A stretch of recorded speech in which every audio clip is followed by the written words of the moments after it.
శ్రీగురుభ్యో నమ. హరి ఓం. శ్రీమహాగణాధిపతయే నమ. శ్రీమహాసరస్వత్యై నమ. శ్రీగురుభ్యో నమ. హరి ఓం. యకర్తా జగతాం భర్తా సంహర్తా మహసాం నిధి ప్రణమామి తమాదిత్యం బహిరంతస్తమోపహం. జ్యోతిష్యం చెప్పాలి అంటే జ్యోతిష్యం ఎవరి వల్ల జరుగుతుంది అనేది తెలియాలి. యకర్త, కర్త అనేవాడు ఎవడు? జగతాం భర్త, జగతిని మొత్తాన్ని భరించేవాడు భర్త, జగతిని మొత్తాన్ని పోషిస్తున్నాడు.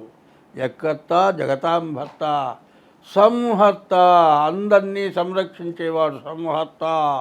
మహసాం నిధి, ప్రపంచం మొత్తానికి అవసరమైనవన్నీ కూడా ఇచ్చి దాచి మనం గనక ఒక నెలకో సంవత్సరానికో బియ్యము, పప్పు, ఉప్పు, చింతపండు అన్నిట్లా చేకూర్చిపెట్టుకుంటామో ఈ ప్రపంచమందు ఉన్నటువంటి జీవరాశులు 84 లక్షల జీవరాశులు ఉన్నాయి. వీటన్నిటికీ తగిన ఆహారాన్ని ఇచ్చేటువంటి వాడు యకర్త జగతాం భర్త సంహర్త మహసాం నిధి, నిధి లాంటి వాడు. ప్రణమామి తమాదిత్యం, నమస్కారం చేస్తున్నా నేను ఈ జ్యోతిష్యం చెప్పటానికి నాకు ఆ వాక్కునివ్వమని ఆయన్ని ప్రార్థించి ఇప్పుడు 2025 సంవత్సరం మే నెల 11వ రాశి కుంభరాశి ఫలితాలు చెప్పుకుందాం. ఈ కుంభరాశికి ద్వితీయాన్ని శనిచ్చాడు. ఈ కుంభరాశి వాళ్ళకి అనారోగ్యాల సమస్యలు బాగా కనపడుతూ ఉన్నాయి. అనారోగ్యాల నుంచి బయటపడాలి. సరిగ్గా చెప్పాలంటే ఈ కుంభరాశి వాళ్ళకి ఏలినాడు శని, మకర రాశి కుంభరాశి శని స్వక్షేత్రం కాబట్టి ఎన్ని తిప్పలు పడ్డా మిమ్మల్ని బయటపడేశాడు. కానీ మీనరాశి స్వక్షేత్రం కాదు కాబట్టి మీనరాశిలో చాలా జాగ్రత్తగా ఉండాలి.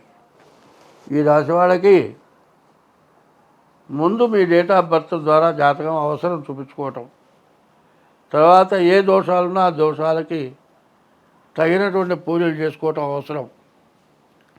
ఇప్పుడు కనుక జాగ్రత్తగా మీ దోషాలు పోగటానికి ఏదైనా పరిహారాలు చేసుకుంటే ఉద్యోగం చేసేవాళ్ళకి ఉద్యోగంలో ప్రమోషన్కి పోవాల్సిన వాళ్ళు ప్రమోషన్కి పోగలుగుతారు. ఇల్లు పొలవో కొనుక్కోవాల్సిన వాళ్ళు కొనుక్కోగలుగుతారు. పెళ్లి కావాల్సిన వాళ్ళకి పెళ్ళి అవుతుంది. అయితే సరైన ఉద్యోగం రావాలన్నా, సరైనటువంటి ఆస్తి రావాలన్నా, సరి అయిన భార్య రావాలన్నా, కొన్న ఇల్లు కానీ, చేసే ఉద్యోగం కానీ, వచ్చే భార్య కానీ మీకు ఉపయోగపడాలి అంటే ముందు మీ జాతకం చూపించుకోండి, జాతక పరిహారాలు చేసుకోండి. సరైన భార్య రాకపోయినా బాధే, సరైన ఉద్యోగం లేకపోయినా బాధే, సరైన ఇల్లు లేకపోయినా బాధే. ఇందులో ఏ తేడా వచ్చినా జీవితం మొత్తం నరకమే. కాబట్టి ఇటువంటి బాధ నుంచి మీరు బయటపడాలి అంటే అర్జెంటుగా మీరు వెంటనే మీ జాతకం చూపించుకోండి. తర్వాత ప్రతిరోజు కూడా శివాలయంలో శివుడికి నవగ్రహాలకి ప్రదక్షిణ చేయండి. తర్వాత బియ్యపు రవ్వ పంచదార కూడా కలిపి మట్టి నేలల్లో పుట్టల దగ్గర వేయండి. కొన్ని దోషాలు పూర్తిగా పోతాయి. మీకు డేట్ ఆఫ్ బర్త్ లేకపోతే హస్త సాముద్రిక ద్వారానైనా సరే మీ జాతకం చూపించుకోండి. ఎప్పుడూ ఒకటే నేను చెప్పబోయేది, నాకు మంచి టైం వచ్చిందని విరగబడద్దు, చెడు టైం వచ్చిందని దుఃఖపడవద్దు. ప్రతి మానవుడికి కూడా కష్టం అనేది రావటం సహజం. బాగా ఉన్నవాడు, అన్ని రకాల డబ్బులు ఉన్నవాడు, జేబులు పట్టనంత డబ్బులు నోట్లు చేతిలో ఉన్నా కూడా దాహం అయినప్పుడు ఒక వాటర్ బాటిల్ కొనుక్కోవాలి అంటే 500 రూపాయల నోటు చిల్లర ఇవ్వరు, నీకు మంచినీళ్ళు దొరకవు. అది నీ బ్యాడ్ టైమునో కాదో ఆలోచించుకో. మంచినీళ్ళు లేకపోతే ప్రాణం పోతుంది ఎండాకాలం. రూ. 500 ఇచ్చి నువ్వు మంచినీళ్ళ బాటిల్ కొనుక్కుంటావా? నీకు ఆ త్యాగం పుట్టదు. ఎందుకంటే నీవు కష్టపడాల్సిన యోగం, నీళ్లు లేక హాస్పిటల్ పాలు కావాల్సిన యోగం నీకు ఉన్నప్పుడు ఆ రూ. 500 పోతే పోయిందని వాటర్ బాటిల్ తీసుకొని వాటర్ తాగుతాం. అట్లా తాగకపోవటం చేత ఎండ దెబ్బ తిని పడిపోయి హాస్పిటల్లో జాయిన్ అయ్యి మరి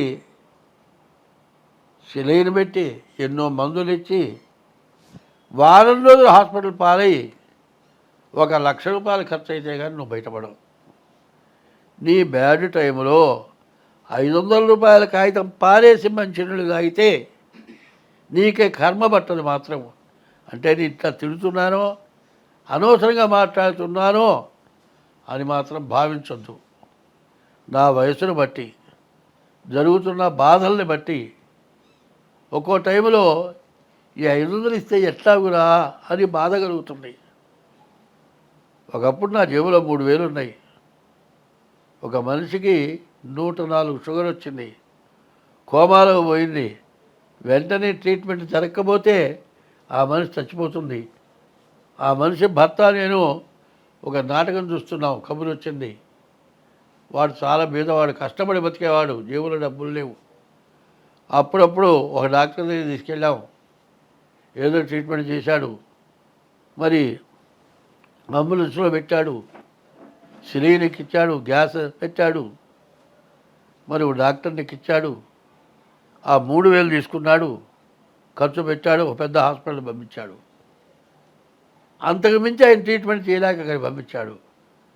ఆ టైంలో 300 లేకపోతే 3,000 లేకపోతే జరగదు కాబట్టి నేను రూపాయి అట్టు పెట్టుకోకుండా 3,000 ఇచ్చేసాను. ఇంటికి వస్తే నాకు తెల్లారి పాల ప్యాకెట్ తీసుకుంటానే డబ్బులు లేవు.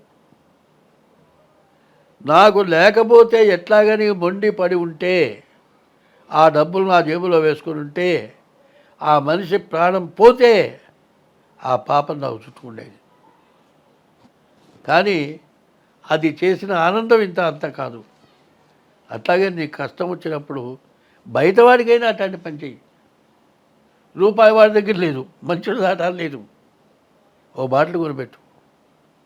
ఇట్లాంటి మంచి పనులే నీకు ఎప్పుడు అక్కడికి వస్తాయి. కష్ట సమయంలో అక్కడికి వచ్చేవి అవే. కాబట్టి ఇట్లా ఉంటే మంచిది. స్వస్తి. ప్రతి వాళ్ళకి కాలసర్ప దోషం, ప్రతి వాళ్ళకి కుజ దోషం.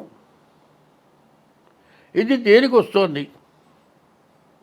జాతకం చూడగానే నీకు కాలసర్పదోషం. ఎందుకు వచ్చిందయా? పావును చంపితే వచ్చింది కాలసర్పదోషం. ఎవరిని చంపినా కాలసర్పదోషం రావట్లే, పావును చంపితే కాలసర్పదోషం ఉంది. మరి ఇట్లాంటివి చేయటం వల్ల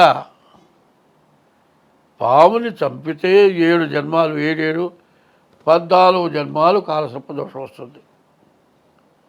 అందువల్ల ఈ దోషాల నుంచి బయటపడాలి, అందరం మంచిగా బతకాలి. హిట్లరు ప్రపంచాన్ని గెలవాలని యుద్ధం చేసి చివరికి శవాన్ని తీసుకెళ్లే రోజు ఆ చేతులు బయట పెట్టుకున్నట్ట. క్రిస్టియన్స్ బాక్సులాగా పెట్టి బాక్సులో పెట్టి పైన మూసేస్తారు. 2 చేతులు ఇట్లా దాపాడు. వాడికి ఏమీ లేదు, అన్నీ ఉన్నాయి. ఉన్నదేంటి పాపం, పుణ్యం లేదు. నీ పుణ్యమైన ధారము ఏమని చేసి దాపాడు. కాబట్టి పాపం చేయటం ఎందుకు, పుణ్యం చేయమని ధారపోయమని అడగటం ఎందుకు? అది లేకుండా ఉండాలంటే ఒక్కటే చెబుతున్నా, గుర్తుపెట్టుకోండి. అన్నదానము కన్నా అధిక దానము లేదు. తల్లిదండ్రుల కన్నా దైవమేరి. అన్నదానం చెయ్యి, తల్లిదండ్రులను జాగ్రత్తగా చూడు. తల్లిదండ్రుల కన్నా దైవమేరి. సత్యశీలత కన్నా జగతి తపం వేరి. సత్యం పలకటం. శీలత అంటే ఆడ మనిషి స్త్రీ పురుష వ్యామోహం, మగ మనిషి స్త్రీ వ్యామోహం, ఇది శీలత. సత్యశీలత కన్నా జగతి తపం వేది. జగతిని తపస్సు ఇంకోట్లేదుట. దయ కంటే ఎక్కువ ధర్మమేది. ప్రతి జీవరాశి యందు దానికి కష్టం వచ్చినప్పుడు దయ చూపించడమే ధర్మం. దయ కంటే ఎక్కువ ధర్మమేది. సుజన సంగతి కన్నా చూడలాభం ఏది. మంచిని చూడటం వల్ల వచ్చే లాభం ఇంకోటి లేదుట. సుజన సంగతి కన్నా చూడలాభం ఏది. క్రోధంబు కన్నా శత్రుత్వం ఏది. క్రోధం పెట్టుకొని వాడిని ఏదో చెయ్యాలనుకొని చేయటం అంత నీచమైన పని ఇంకోట్లేదు. అంగనామణి కన్నా భిన్నవమణి ఏది.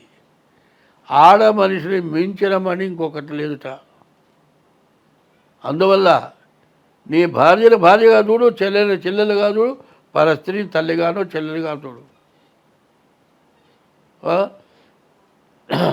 అంగనామణి కన్నా అవమణి ఏది.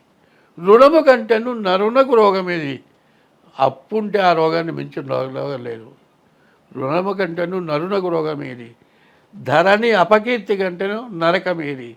వీడు దుర్మార్గుడు అనేటువంటి పేరు కంటే నరకం ఇంకోట్లేదు. ధరణి అపకీర్తి కంటేను నరకం ఏది. సర్వదా కీర్తి కంటేను స్వర్గం ఏది. నీకు కీర్తి నువ్వు మంచి పని చేస్తే కనబడ అయ్యా నమస్కారం అంటాడు. దానంత స్వర్గం ఇంకోట్లేదుట. ఇది ప్రవర్తన ప్రతివాడికి కావాలి.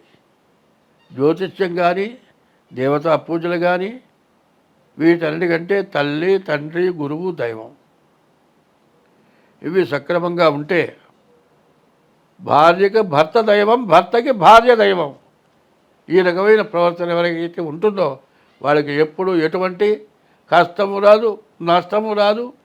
నాబోటి వాడు చెప్పాల్సిన పని లేదు. స్వస్తి.